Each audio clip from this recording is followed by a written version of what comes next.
मंडळी, आज आपण एका अशा व्हिटॅमिनबद्दल बोलणार आहोत ज्याची कमतरता अनेकांना असते, पण आपल्याला ते कळून येत नाही. तुम्हाला म्हणजे बऱ्याच वेळी थकवा येत असेल किंवा किती झोपलं तरी तुम्हाला फ्रेश वाटत नसेल, कामामध्ये कॉन्सन्ट्रेशन होत नसेल, हातापायला मुंग्या येत असतील, तर यामागचं एक कारण असू शकतं, ते म्हणजे व्हिटॅमिन B12ची कमतरता.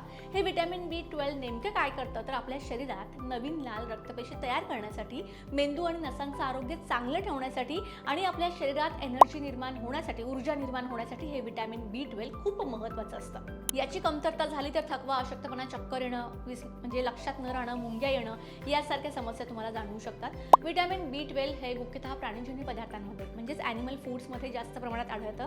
त्यामुळे अंडी, दूध, दही, पनीर, मासे, चिकन, मटण आणि विशेषतः लिव्हर हे B12चं सर्वोत्तम स्रोत मानलं जातं. शुद्ध शाकाहारी पदार्थांमध्ये B12 खूप कमी प्रमाणात असतं, त्यामुळे माझ्यासारख्यांचे हाल होतात आणि शाकाहारी लोकांमध्ये B12ची कमतरता तुलनेने जास्त दिसून येते. सो असे कोणते 10 टॉप फूड आहेत व्हिटॅमिन Bचे, त्याबद्दल आता आपण बोलूया. सगळ्यात आधी दूध. रोज 1 ग्लास दूध प्यायल्याने शरीराला चांगल्या प्रमाणात व्हिटॅमिन B12 मिळू शकतं. नेक्स्ट आहे दही.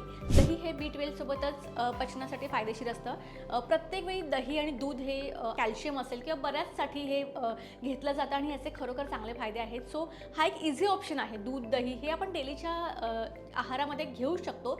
सो हे तुम्ही नक्की फॉलो करा. नेक्स्ट आहे ताक. उन्हाळ्यामध्ये ताक पिणं शरीरासाठी आणि B12साठी दोन्हीसाठी फायदेशीर ठरू शकतं. सो ताक तुम्ही आहारामध्ये घ्याच आणि उन्हाळा नसेल तरी सुद्धा बऱ्यापैकी घ्या. त्याचबरोबर पनीर. शाकाहारी लोकांसाठी B12 मिळवण्याचा एक ऑप्शन म्हणजे पनीर. त्यानंतर आहे चीज. चीज प्रमाणात खाल्ल्यानंतर शरीरामध्ये B12चा त्याला डेफिनेटली फायदा होऊ शकतो. ओके, त्यामुळे चीज कधी कधी खाणं, लिमिटेड खाणं इट्स ओके. नेक्स्ट आहे अंडी. रोज 2 उकडलेली अंडी B12चा एक चांगला सोपा ऑप्शन आहे. नेक्स्ट आहे चिकन.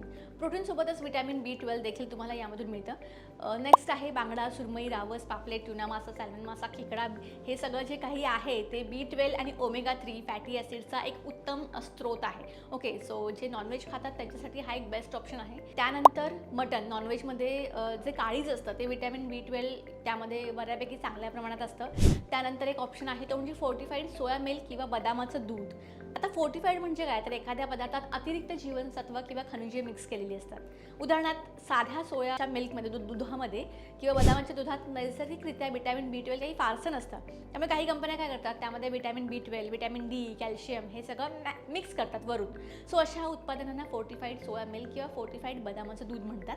पॅकवर साधारणपणे हे मेन्शन केलेलं असतं, त्यामुळे त्यामध्ये अतिरिक्त विटॅमिन्स आहे हे त्यावर पूर्णपणे मेन्शन असतं.